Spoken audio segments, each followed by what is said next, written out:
Aujourd'hui, je vous propose un résumé et une explication du roman de William Golding, Sa Majesté des Mouches. Situé sur une île déserte du Pacifique pendant une guerre destructrice imaginaire, le roman Sa Majesté des Mouches se concentre sur un groupe d'écoliers britanniques qui voient leur avion abattu et le pilote tué, laissant les garçons sans surveillance sur une île déserte. Les deux premiers garçons présentés sont Ralph, le protagoniste, et Piggy, un garçon qui est sage mais potelé. Ralph découvre une coquille de conque et Piggy suggère de souffler dedans pour appeler les autres survivants et les inviter à se réunir. Après que Ralph l'ait fait, les garçons se rassemblent. Ralph est élu chef du groupe et Jack, qui dirigeait le chœur, est chargé des chasseurs. À la fin de la réunion, Ralph, Jack et Simon explorent le cadre, laissant Piggy en charge des autres. Ralph exprime l'espoir qu'ils ne sont pas sur une île, pensant que cela pourrait rendre le sauvetage plus difficile. La recherche prouve qu'ils sont en effet sur une île et qu'elle est déserte. Au retour des explorateurs, Jack et les autres voient un cochon. Jack tire un couteau pour tuer le cochon, mais il hésite à la dernière minute et ne le fait pas.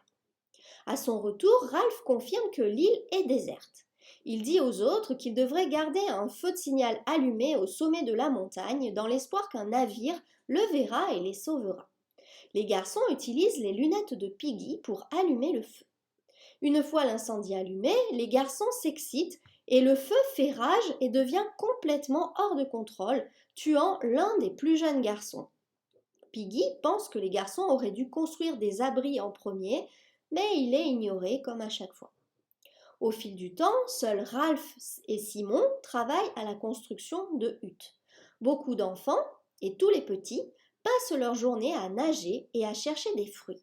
Jack se préoccupe de la chasse et passe tout son temps à la recherche de porcs. Les garçons ne sont pas d'accord sur l'activité la plus importante à accomplir. Piggy et Ralph voient un navire passer et se rendent compte que le feu de signal s'est éteint. Ils se précipitent au sommet de la montagne pour essayer de le rallumer, mais ils arrivent trop tard. Jack et ses chasseurs reviennent avec le premier cochon qu'ils ont réussi à tuer. Ils sont prêts à célébrer ce festin. Et Ralph, cependant, est furieux et Piggy réprimande Jack. Jack frappe Piggy et l'un des verres de ses lunettes se casse. Au cours de la fête, Ralph souffle dans la coquille de conque et convoque une réunion.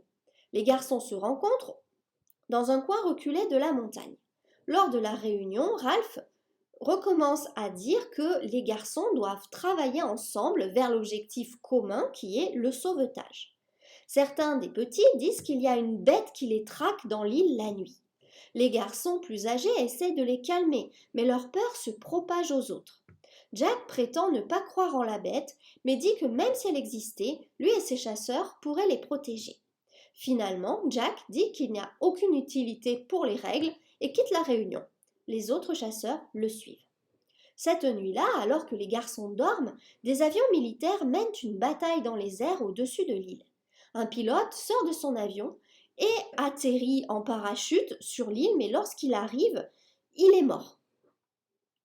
Le lendemain matin, Sam Neri, qui s'occupait du feu de signalisation, voit le pilote mort et son parachute.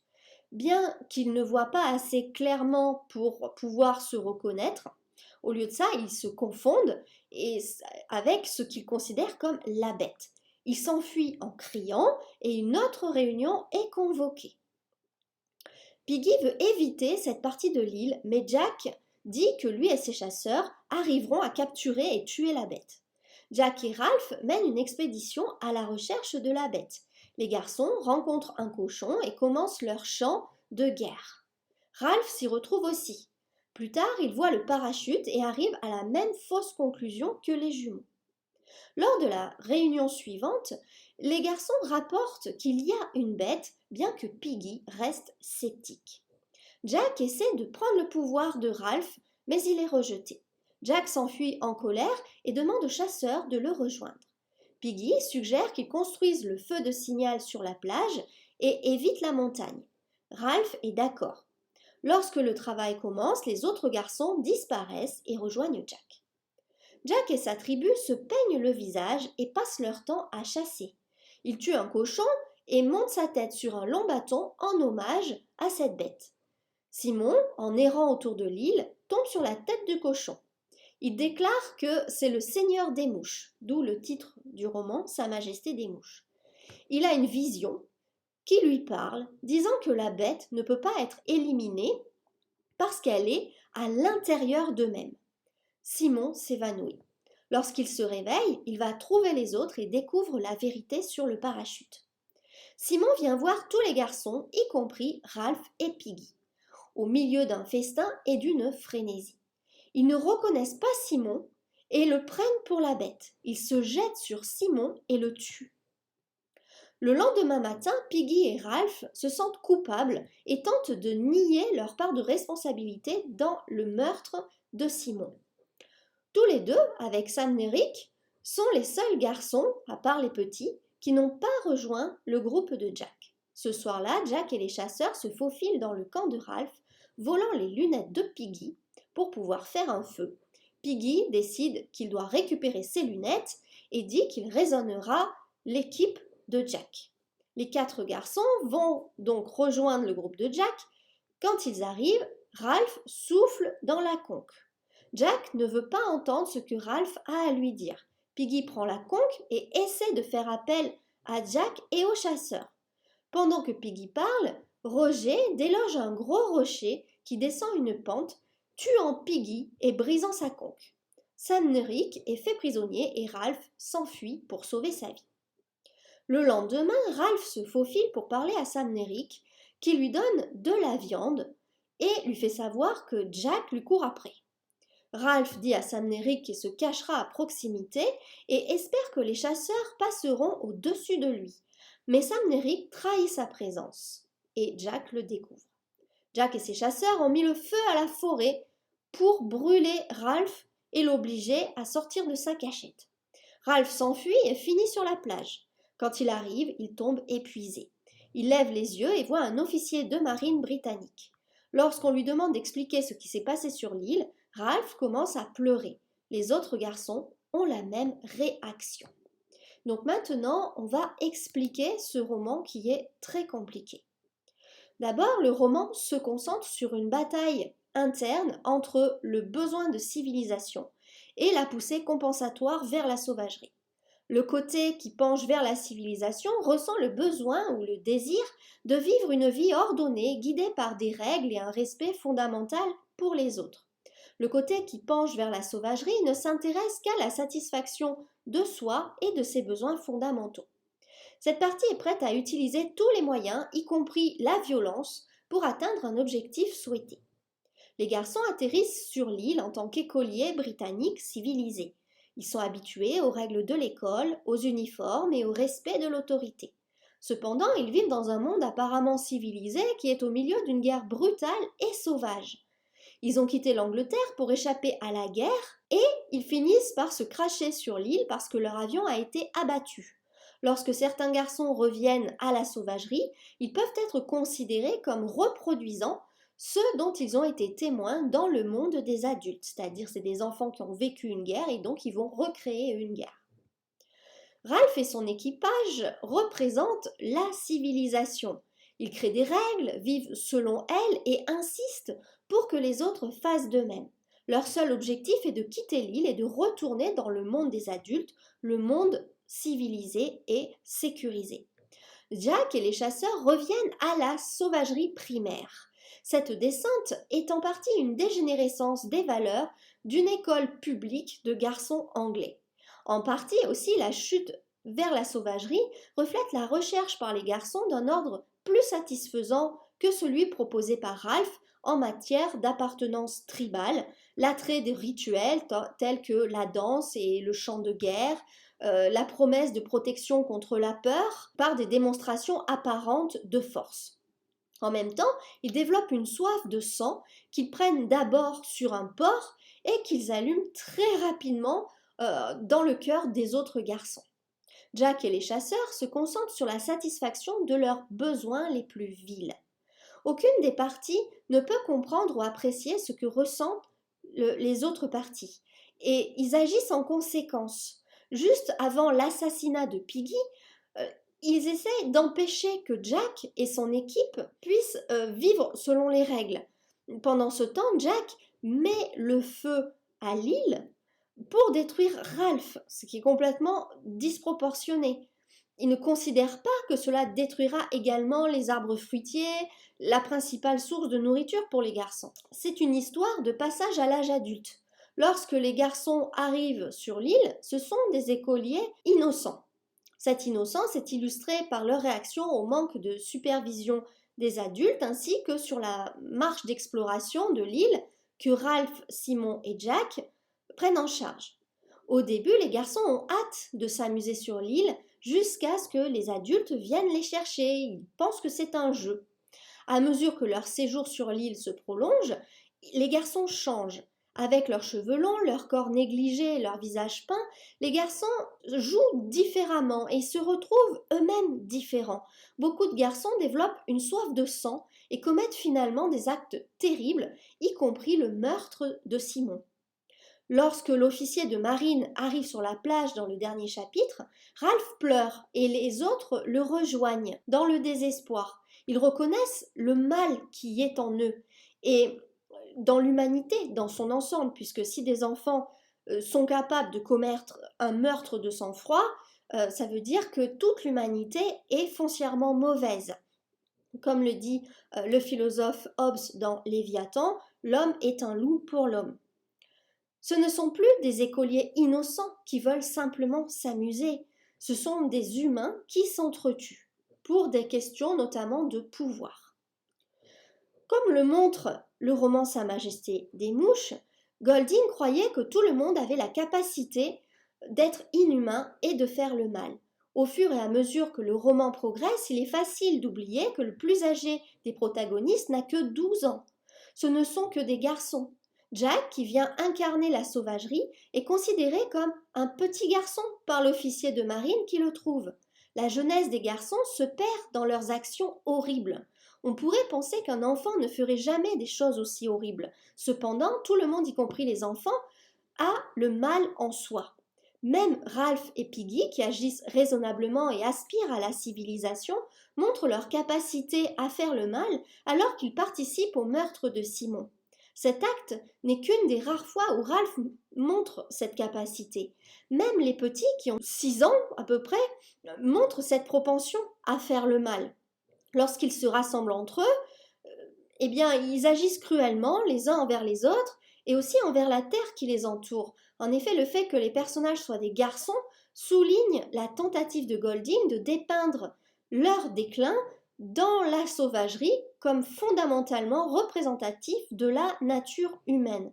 Ce ne sont pas des adultes qui ont été pleinement socialisés qui peuvent donc blâmer la civilisation qui les aurait corrompus, selon le point de vue par exemple du philosophe Jean-Jacques Rousseau qui pense que l'homme est naturellement bon et que c'est la civilisation qui le rend mauvais. Ici, on a un point de vue opposé à celui-là. La nature de l'homme, c'est d'être mauvais. La civilisation peut éventuellement contenir sa rage et le polisser, c'est-à-dire le rendre plus doux. Au lieu de cela, donc, les garçons agissent sur des impulsions humaines naturelles, ils agissent selon leur instinct, ils redeviennent des animaux. Mais comme ils sont des animaux intelligents, eh bien, leur capacité à détruire et à faire du mal est encore plus grande que celle des animaux sauvages. Comme le dit Sa Majesté des Mouches, qui représente ce mal à Simon, donc dans la vision de Simon, lorsqu'il a une hallucination que le cochon mort lui parle, vous ne pouvez pas tuer le mal parce qu'il est à l'intérieur de vous. Donc maintenant, nous allons nous attacher à des objets qui sont particulièrement importants dans ce roman. Les lunettes de Piggy représentent la raison et l'intelligence. Ils sont une extension de Piggy et il est le garçon le plus sage qui insiste toujours sur la raison. Piggy aspire à être de retour avec les adultes parce qu'il croit que les adultes sont des êtres réfléchis et que les enfants n'auront pas la capacité de s'organiser comme le font les adultes. Il a peu de respect pour les enfants. Il considère que les enfants ont une intelligence inférieure. Lorsqu'il croit que les garçons agissent de manière déraisonnable en se précipitant pour allumer le feu qui devient très rapidement un incendie au chapitre 2, il les rejette avec mépris comme agissant comme une foule d'enfants. Donc dans sa bouche, le mot enfant, c'est presque une insulte. Ce sont des enfants, bien sûr, mais pour Piggy, être considéré comme un enfant, c'est être incapable de faire les choses correctement. Au chapitre 2, les lunettes de Piggy sont utilisées pour allumer le feu de signalisation. Les lunettes agissent comme un instrument de création et d'innovation. Elles sont le seul moyen pour les garçons d'allumer un feu, dont la découverte ramènera les garçons dans le monde civilisé et donc adulte. Piggy est rendue inutile sans ses lunettes, ce qui entraîne le voyage que lui, Ralph et Sam Nerick font au chapitre 11. Lorsque les lunettes de Piggy sont volées, cela représente la fin de la raison et de l'intelligence sur l'île, et donc là on va rentrer dans la phase de sauvagerie barbare. Alors que Jack et son équipe utiliseront également les lunettes pour créer du feu, ils en ont besoin pour faire cuire la nourriture et l'utiliser aussi plus tard à des fins destructrices. Le fait qu'un verre de la lunette se brise assez tôt dans le roman suggère la fragilité de la civilisation et donc c'est un peu une prolepse de la fin tragique du roman puisque une fois que le verre des lunettes est brisé, on sait que ce n'est pas l'intelligence et la raison qui vont triompher, c'est la sauvagerie.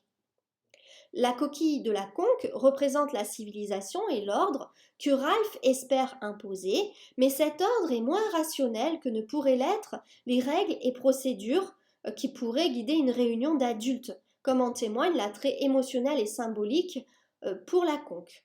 La conque est décrite comme belle avec un aspect blanc et éclatant. L'apparence et le son émis donnent à la conque un attrait charismatique pour les garçons.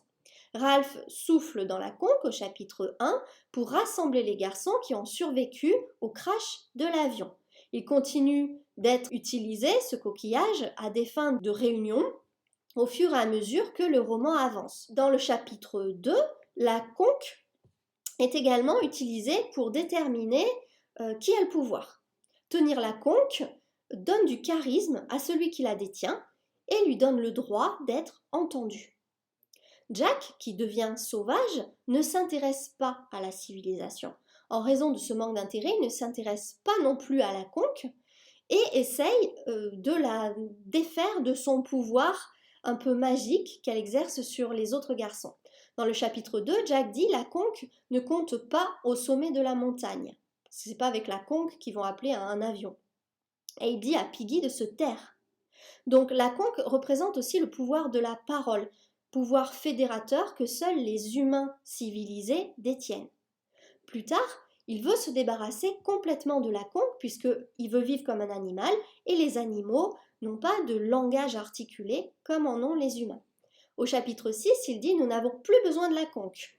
Nous savons qui devrait dire des choses. » Donc il n'y a que lui qui peut parler. Dans un groupe, une conque n'est pas nécessaire s'il y a un leader. Mais ici, c'est un dictateur. Et il a le dernier mot sur toutes les questions. Piggy et Ralph tiennent la conque comme si elle était sacrée. Au chapitre 11, ils soufflent dans la conque pendant la réunion dans l'espoir qu'elle rappellera aux garçons qu'ils sont des êtres civilisés. Piggy se convainc que Jack voudrait voler la conque au chapitre 10, alors qu'en réalité, ce qu'il veut, ce sont les lunettes de Piggy qui ont la capacité d'allumer le feu. Piggy meurt en tenant la conque, qui est brisée par la même roche. Ainsi, le garçon qui avait une foi sans fin dans l'ordre et la civilisation est complètement détruit en même temps que ce symbole de la parole. Et donc, encore une fois, c'est une prolepse de la fin tragique, c'est-à-dire que plus des objets qui représentent la civilisation sont détruits, plus on avance vers l'horreur de la vie sauvage. Bien que la tête de cochon n'apparaisse que dans 3 chapitres, donc 8, 9 et 12, et figure principalement dans une seule scène du chapitre 8, c'est un symbole puissant et important. La tête est considérée comme Sa Majesté des Mouches par Simon, donc qui donne le titre au roman. L'expression est une traduction de Belzébuth, qui est l'un des noms de Satan, le diable. Donc, à partir du moment où ils brandissent comme ça cette tête de cochon en disant que c'est Sa Majesté des mouches, ils l'appellent en fait Satan, et donc ils sont tous passés en fait du côté du mal, et cette île est devenue une métaphore de l'enfer. Sa Majesté des mouches, donc la tête de cochon, parle à Simon au chapitre 8 et transmet la vision de l'humanité que veut donner l'auteur dans ce roman. Il est dit « je fais partie de vous », c'est-à-dire le mal il est à l'intérieur de l'homme. L'enfer il n'est pas à chercher à l'extérieur mais à l'intérieur de soi-même. Quand Simon tente de s'échapper, cela lui dit qu'il ne peut pas. Et cela implique que le mal est partout. Chaque personne a une partie de mal en soi. La seule chance que l'humanité a de garder le mal à l'intérieur est de ne pas suivre ses instincts et ses impulsions, c'est-à-dire que le mal il doit être réprimé avant qu'il puisse s'exprimer à l'extérieur de nous. Lorsque les gens agissent sur leurs mauvaises impulsions, des choses terribles se produisent. Cela se voit à maintes reprises dans le roman. À la fin du roman, Jack et son équipe sont complètement contrôlés par le mal et ils sont devenus esclaves de Sa Majesté des mouches, c'est-à-dire esclaves du diable. La peinture de guerre portée par Jack et ses chasseurs symbolise l'étreinte de la violence des garçons. Jack le met en premier au chapitre 4 comme un camouflage. Il croit que les cochons voient sa peau rose, c'est pourquoi il échoue dans la chasse. Mettre la peinture le change cependant. Cela devient un masque qui l'a libéré de la honte et de la conscience de soi, c'est-à-dire que maintenant, il n'est plus un petit garçon tout rose et donc il peut tuer. En d'autres termes, il est sans conscience. La voie de la civilisation qui empêche les humains de se comporter de façon cruelle s'est tue à l'intérieur de lui. Donc là, il a fait taire la mauvaise partie de lui-même. Au chapitre 9, Jack porte la peinture même lorsqu'il ne chasse pas. On le voit barioler alors qu'il était assis sur le rondin, présidant sa tribu en tant que chef, qui a un pouvoir de domination sur ses disciples. Les autres adoptent également la peinture de guerre, d'abord pour faire comme Jack et chasser, c'est un moyen d'atteindre leur but. Mais au dernier chapitre, ils portent la peinture de guerre même lorsqu'ils ne chassent pas, et donc ils se sont pleinement livrés et dévoués à la violence. L'incendie incontrôlé qui se produit 2 fois dans le roman symbolise le chaos et le mal qui consument les garçons.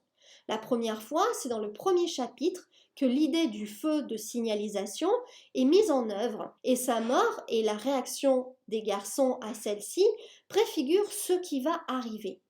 Le petit garçon meurt parce que les garçons ne sont pas capables de contrôler le feu, tout comme ils ne peuvent pas contrôler la violence qui grandit à l'intérieur d'eux-mêmes.